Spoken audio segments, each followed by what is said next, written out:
Margaery Tyrell might be the most underrated player in Game of Thrones, and it's a shame that she meets her end so early, at least in the show, because more than any other character that I've covered here on the channel, she has the most to teach you about how to behave in the real world, beginning with Margaery's first incredible talent, her ability to build rapport with anyone, maybe except Cersei.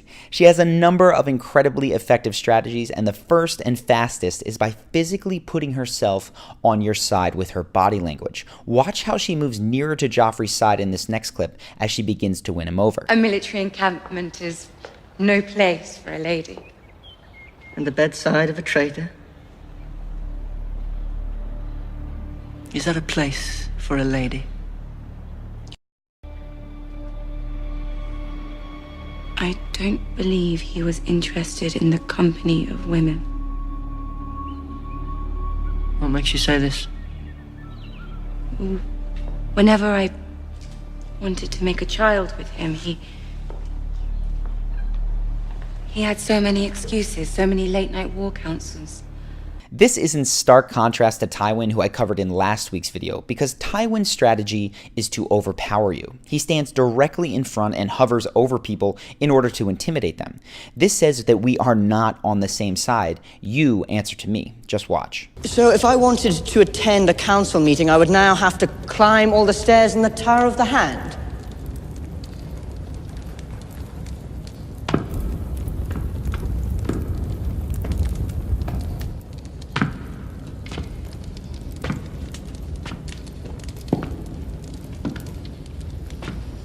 We could arrange to have you carried. Margaery, on the other hand, prefers to stand next to someone because it allows her to get much closer without making the other person feel that she is invading their personal space. And that's because, at least in Western culture, our personal space bubbles extend far more out in front of us than they do to either side. So keep this in mind if you find yourself in a crowded restaurant, bar, or club where you're forced into close quarters. Facing someone head-on is likely to feel a bit too close and potentially threatening, while standing shoulder to shoulder or at an angle is likely to make the other person feel much more at ease, at least while you're getting to know one another. Now, once Margaery is on your side, she creates a lot of physical contact. Her mannerisms are definitely more suited to a woman than a man, but the principle of signaling warmth through affectionate touches does hold true, even though for men, it might be something more like a handshake instead. Margaery is also an expert at getting people to talk about the things that they care about. With Joffrey in particular, this was a strategy that won him over. I just had it made, probably one of the finest weapons in the Seven Kingdoms. It's beautiful. Will you show me how it works?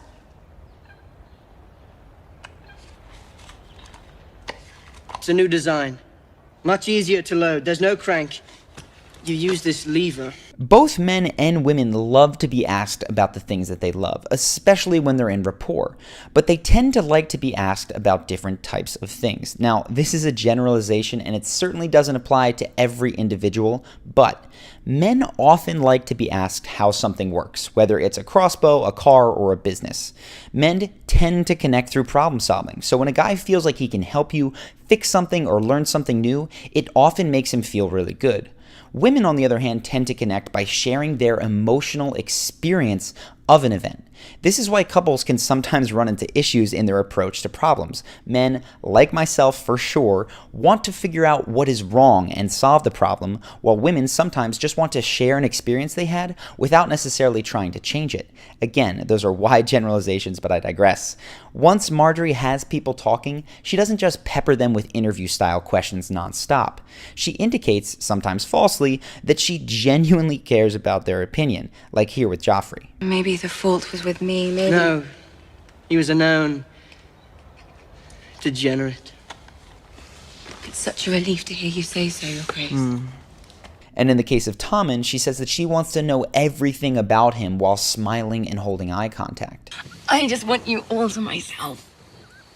I want to know everything there is to know about King Tommen, first of his name. This is a great example of active listening, and it is huge for building rapport, even though it's often overlooked. Even with the best active listening skills in the world, some people will still be reluctant to open up if they have to go first. They may have been burned in the past with someone who they couldn't trust, like in this situation with Sansa. What did you pray for?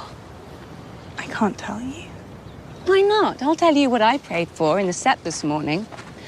Let's see, for my family's health and happiness, for an end to the war, for a short winter. Boring and traditional, I'm afraid. And you? I'm sorry, I just can't.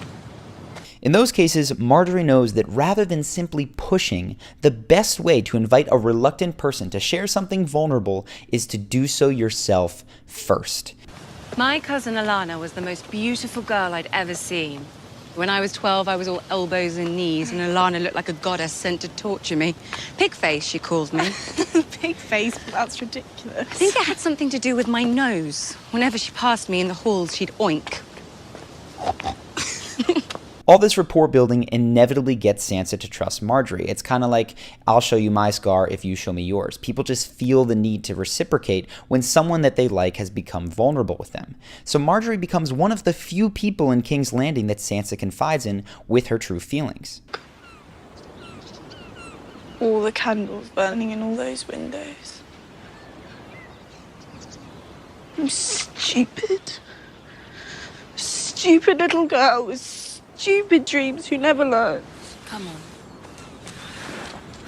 When people begin to reveal their honest feelings, Marjorie really listens because she wants to know what makes them tick. Now, I do believe that Marjorie is a kind-hearted character, but that doesn't stop her from manipulating people, especially Joffrey and Sansa. So when she gets them to this point, she moves into the second phase, which is expressing heartfelt understanding. She empathizes with your feelings. Watch here how she understands Joffrey and then mirrors his sentiments right back at him, better than he could even say them himself. I imagine it must be so exciting to squeeze your finger here and watch something die over there. Could you do it? Sometimes severity is the price we pay for greatness. I couldn't agree more. Let me be clear. Empathy does not mean that you agree with another person. It means that you can simply see the world through their eyes for one moment, which is exactly what Marjorie is able to do with Joffrey, twisted as he is. People often resist expressing empathy because they think it means accepting everything that someone else believes about the world. It doesn't. Actually, it puts you in one of the best positions to influence and change another person's behavior. This technique is called pacing and leading, and it is very powerful. Now, obviously stating their worldview, like Marjorie did before with Joffrey, is a strong empathetic move. But there are more subtle ones, like mirroring back how they must have felt after they've told a story. Joffrey didn't like him. He threatened to skin him alive and mix his innards up in my food so I wouldn't know I was eating him. That's very cruel. Or sharing that you've experienced a similar embarrassing situation to the one that they've just found themselves in. All of these tents look the same to me. Would you be so kind? It would be my pleasure. It took me weeks to learn my way around the camp. Twice I walked in on officers and stages of undress. And the moment I learn which tent is mine, we're on the move again. And sometimes it's just as simple as saying the words, "I understand," while looking someone in the eyes. Sometimes it feels odd. I'm the king. I've married the most beautiful woman in the world. It's all because my brother died. I understand. Now, this isn't just some cheap parlor trick. Obviously, you can manipulate people with this. You can fake like you understand and empathize with them. But if you really want to get the most out of this for your own life, you do have to step into their shoes. And that doesn't mean imagining simply, how would I feel in their circumstances? It means thinking, how would I feel in their circumstances if I believed everything that they believed, if I had every single past experience that they had, if I was them? It's not about changing how they feel or making them wrong, but truly trying to step into their emotional experience. And once you've done that and you've paced someone else's reality with expressions of empathy and they're feeling understood, then you can lead them with much less resistance. So just watch this scene to see Marjorie's crowning moment when she wins over Joffrey and gets him to willingly do something that he's never done before. Shall we go and see them? If you give them your love, they will return it 1,000-fold. I've spoken with them. I know how they feel about you. You led the defense of King's Landing. They adore you. Open the doors. Like I said, I believe this was Marjorie's crowning achievement in persuasion, but it didn't stop her from subtly leading Joffrey before this moment. While not quite as effective as pacing and leading, giving someone a reputation that they'd like to live up to can be very powerful. A simple way to do that is by taking relatively small indications of kindness as reflective of someone's good character. Notice how Marjorie praises Joffrey's consideration and thoughtfulness for relatively minor courtesies. Shall I have them bring you a shawl, my lady? I am touched by your concern, Your Grace. I'm leaving on a hunting trip. I just wanted to make sure you had everything you need before I left. That's very thoughtful, Your Grace. To make this even more effective, don't just praise the act, praise the person themselves, saying instead, wow, you are so thoughtful. The same principle can be used to influence people when you don't have much time. For instance, this week I found myself speaking to a customer service agent after her moving company had basically delayed my furniture for arriving at my new apartment by about 2 weeks, meaning that I was going to have to sleep on the ground for 14 days. And it was apparently something that this company had a habit of doing because while I was on the phone, I could hear another customer service agent in the background being screamed at by a customer. Now, it was obvious that the woman that I was speaking to wanted to get me off the phone as quickly as possible, as she had a lot to do, but I was able to flip things with a quick moment of pacing and leading her with a reputation that she'd like to have.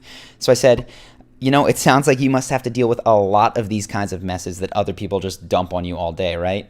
And she said, yeah, you know, sometimes our agents promise things that aren't actually the case, and it falls to us to deal with it. And I said, well, I just wanted to thank you for cleaning up after someone else's mistake, and I really do appreciate that you're doing your best to help me get my things quickly. After that, she gave me so much more time on the phone, she made a personal call to the movers, and now I have my furniture after 5 days instead of 14. So, don't underestimate how quickly this stuff can work. Also, I should mention that if you're interested in more real-life applications of this stuff, you might want to check out my course, Charisma University. I try to keep the YouTube channel very clickable with tons of pop culture references, but if you are more interested in the step-by-step guide to boosting your charisma, your confidence in real-life scenarios like coffee shops, work, parties, not court and King's Landing, whatever it is, Charisma University is the best program that I've ever put together for that. So if you're interested, there's a link in the description and in the upper right-hand corner now. To review what we have learned from Marjorie, though, first, you need to build rapport. You can't skip this step, because if you can get people to open up about the things they care about, you'll know that you've done a good job. You're in rapport. Second, you want to make sure that you've learned enough about the other person to empathize, to truly understand how they see the world. And if you can get them talking and mirror their worldview back to them, now you're in a position to begin the third piece, which is to lead them. Now that they feel understood, they're going to be much more likely to follow along. And that is what made Marjorie so effective at moving some of the most powerful players in the game. But I do need to add one last piece, which is don't piss Cersei off and let her live, because she's going to do everything in her power, including burn the city to the ground, to make you pay. Like I said at the beginning, the interesting thing about Marjorie is that when it comes to making a great impression, she is the single best Game of Thrones example of how to behave in the real world. So if you want to know what she does well and what she's actually missing that I would recommend including, I've set up another video that will show you 4 steps to make an incredible first impression in any situation. Marjorie gets a solid 3 out of 4 here, but if you want to discover everything that she does well plus what she's missing, just go ahead and click the button now to do so. It's going to take you to a page where you can drop your email and then watch that video to start using those 4 steps today. If you like this video, you might want to subscribe to the channel. I'm going to have more Game of Thrones breakdowns as well as real-life celebrity breakdowns and answers to your questions and how to be more charismatic and confident. So if you want to make sure that you don't miss those, click the button and the notification bell. Hope that you enjoyed this video, and I will see you in the next one.